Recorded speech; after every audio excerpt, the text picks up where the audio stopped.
Welcome to Mastering Life's Adventures, an educational podcast about tapping into your true self, the soul, the substance of your life, to discover what life's ups and downs are really about, and how to have a greater sense of purpose, peace, joy, and fulfillment.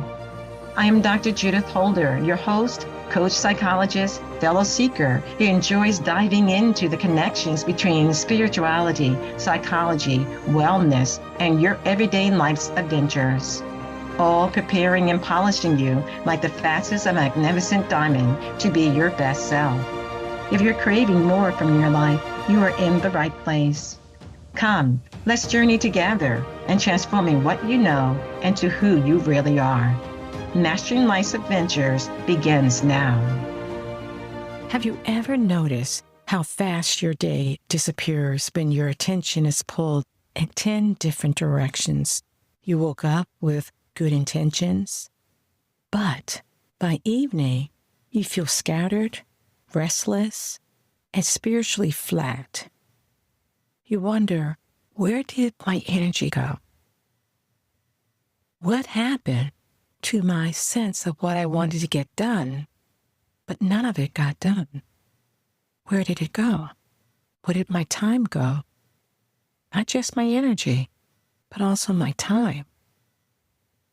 Your attention isn't just mental, it's spiritual currency.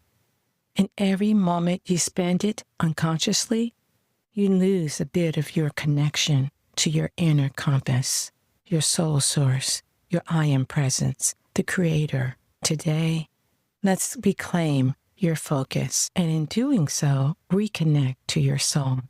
Hi, I'm back to talk about another key to soul progress, one that touches every hour of your day, the invisible battle for your attention. You see, attention isn't neutral.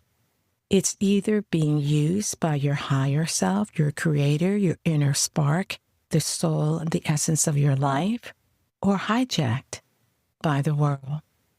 And when your attention is reactive, your soul falls asleep. It becomes dormant. It becomes very quiet. But when it's sacred, when you choose where it goes, your soul wakes up.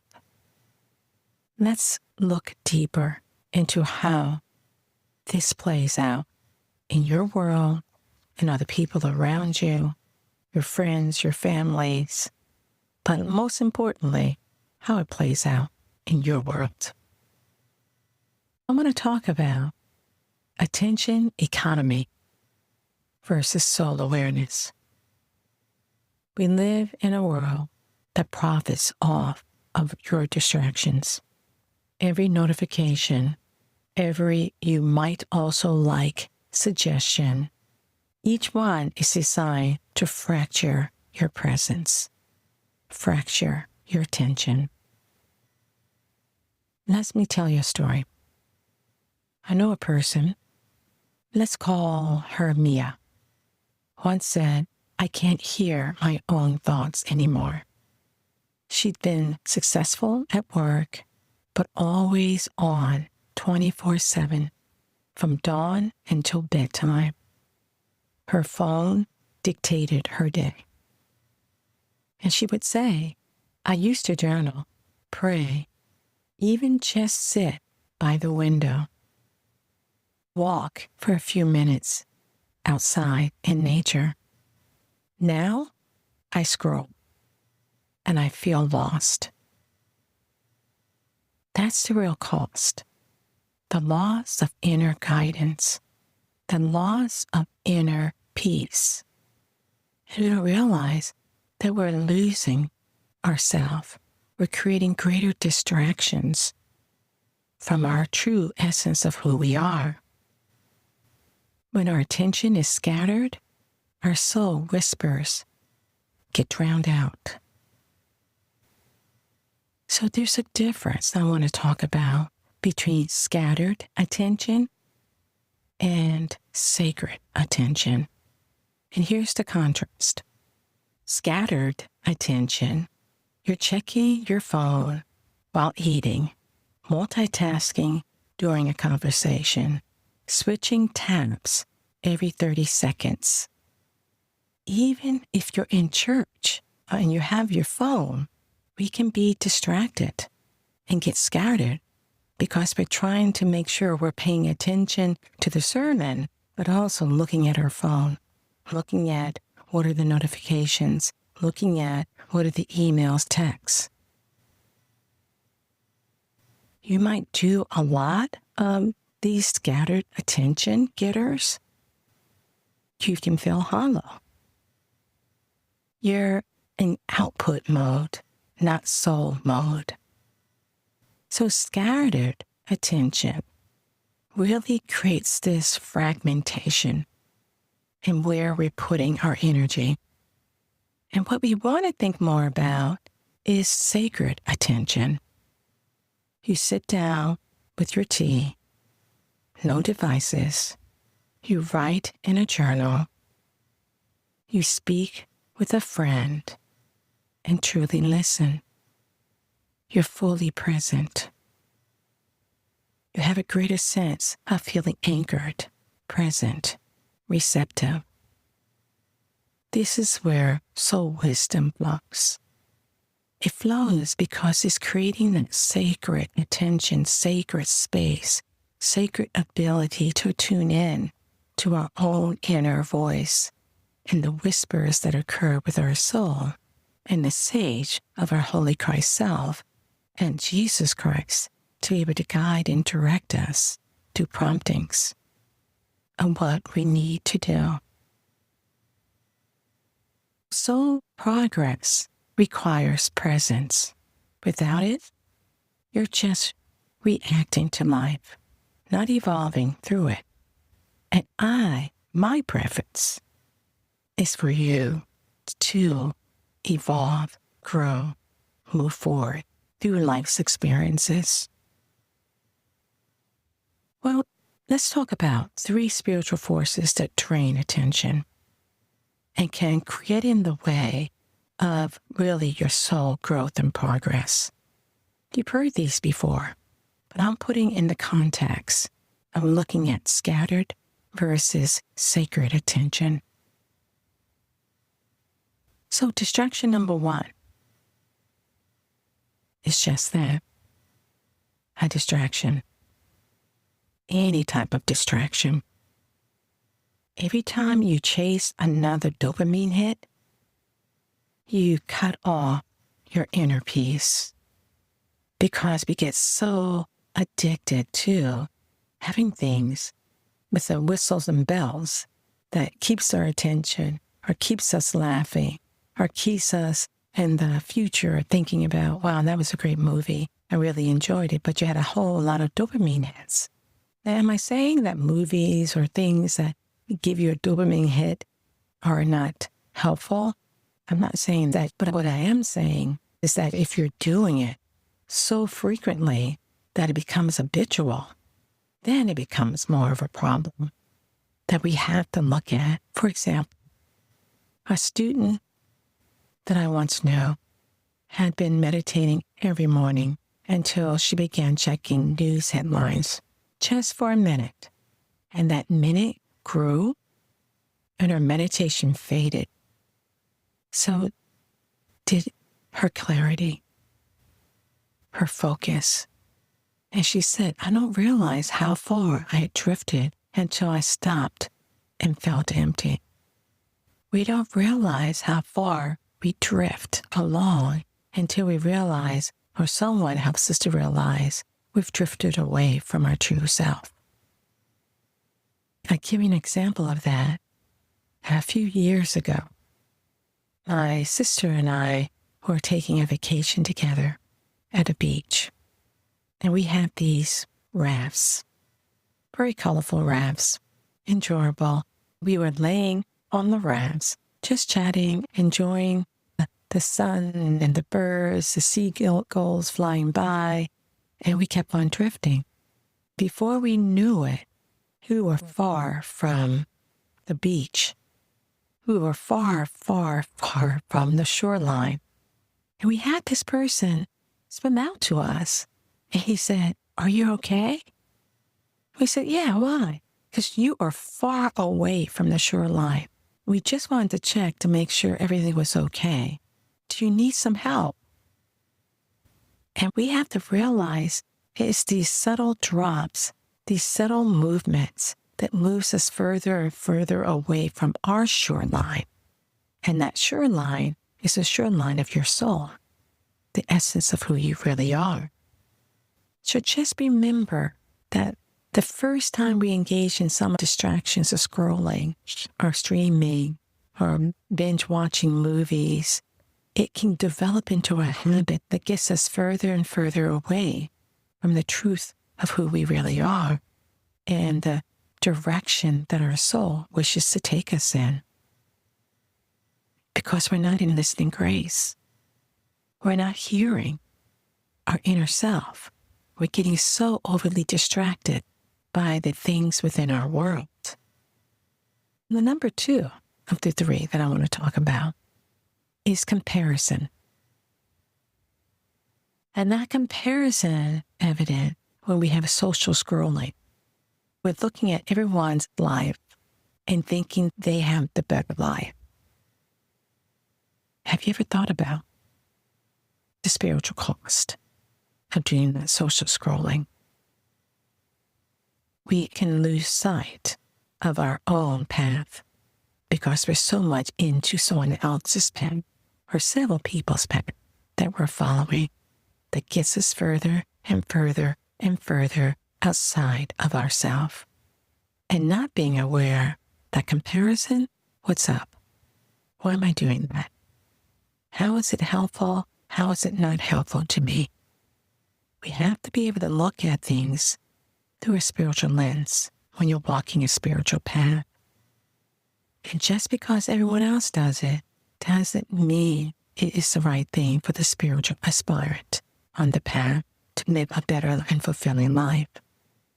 I realize there's always going to be some comparison taking place, but you don't want it to be 80, 90, 95, 99% of your time, not even 50 or 40% of your time. You want it more in the lower comparison areas, around 10, maybe 15%. You do it, and then you switch to, what does this mean for my growth? What does this mean to my advancement on my spiritual path? And then the third one that I wanted to talk about was mental overload.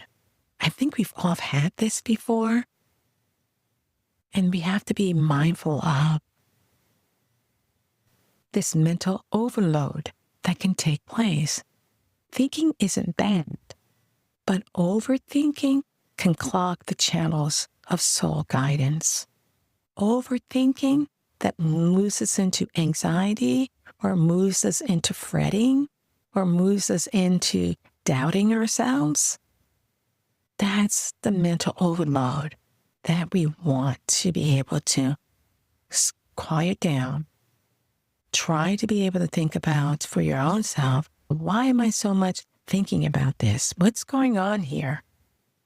What does my higher self say I need to do here? The creator, the soul source of who you are. What's happening? There should be a measure of peace within one's mind and not this mental chatter. I've heard people say, I have to say to my mind, stop it, quiet down. We really need to breathe and ask, why am I thinking this thought? How does it serve me? How might it hinder me if I'm walking a spiritual path? Because when the mind runs the show, your inner knowing gets silent. It's no longer creating a sacred space for your own soul to be able to whisper, to talk, to nudge you, to give you inspiration. So there are things that we can do to reclaim our attention, our soul power, the sacred part of what we really want to be in terms of our attention. We are working to cultivate the attention to be focused on sacredness. So the first is to create sacred pauses. For example, Mia, which I talked about a little bit earlier, eventually started her morning again with breathing. Not her phone, not thinking about what I have to do in the morning and the afternoon time and the evening, but she began with just breathing some long, deep breaths. That one change began her return to herself. Try 2 minutes of silence before anything else in your day, before you begin your day. Take 2 minutes. Just sit or lay and breathe and give glory to God for another day of life, another day of breath, another day of opportunity. Next, build an attention sanctuary. Build an attention sanctuary. Curate your space. Create less noise, more beauty. Have candles, but be safe with the candles. You can have candles without being lit, or you can light them, but be safe. Have nice music, soothing music to the soul. Also, have periods of silence. Your environment mirrors your consciousness. So create it in a way that feels masterful, that feels opulent, that feels harmonious, that feels peaceful. Consciously choose one focus. When you write, just write. When you walk, feel each step. When you're thinking on a concept, keep the mind focused on the concept and inviting God to help to guide you and show you the finer nuances of that particular concept that you're working on as a project or as an artist or a musician, family, and your intention in helping the family members come into a greater understanding of themselves. Keep fully present. Keep focus. Because soul energy moves best through undivided attention. And the last thing I would like for you to think about is at the end of the day, with the presence of your I am presence, your creator, of Jesus, with your soul, review. Ask, where did I give my attention today? Did it nourish or deplete me? Did it bring me joy? Maybe I'm aware of it so I can fine-tune my interactions, my attention, and where I want to grow in. All these things are so vitally helpful as you're moving from scattered attention to sacred attention. Periodically throughout our day, to the end of the day, take a nanosecond and say, thank you for this moment. I invite you into my life. Help me to see what I need to see in this situation. I want the sacredness of holiness to be present in my thoughts and feelings. Teach me, guide me, help me to know how I may do that throughout my day. And be in grace to your soul, to your inner self, the Christic light that exists within you, your creator, your source, the higher source within you. Because when we create sacredness, we are creating holiness. And holiness unto the Lord is what we're always giving back. What you create below, we also now giving above to the Creator. And we're saying, through our actions and our thoughts and our behaviors, holiness unto the Lord. Holiness unto the Lord. Doesn't that sound great? The holiness that we're wanting to imbibe and embody, we're also giving it back to our source, the Creator. Remember, as we've been talking about attention, and the sacredness of attention versus this worldliness that we're putting our attention on. That attention isn't just about productivity of getting things done. It's the gateway to soul alignment. Your attention isn't just mental, it's spiritual currency. Every moment you spend it unconsciously, you lose a bit of your connection to your inner compass, your inner self, your soul, your higher source, your creator. So today, let's reclaim your attention, and in doing so, reconnect to your soul. You see, because attention is either being used by your higher self or hijacked by the world. And when your attention is reactive, your soul falls asleep. Your soul is out of alignment with its true source. Your soul can't necessarily help you because you have your attention to too many things. The more scattered your focus, the dimmer your inner light. But the more sacred your attention becomes, the brighter your soul shines through your everyday life adventures. Something to think about. Bye for now. Thank you for joining me for this episode on Mastering Life's Adventures, being your best self through soul evolution. If you have enjoyed what you've heard today, I would be delighted if you would share this episode with others, leave a thumbs up, and subscribe to my Mastering Life's Adventures podcast. Look forward to your joining the next episode. Please leave any comments or suggestions you might have below. Bye for now.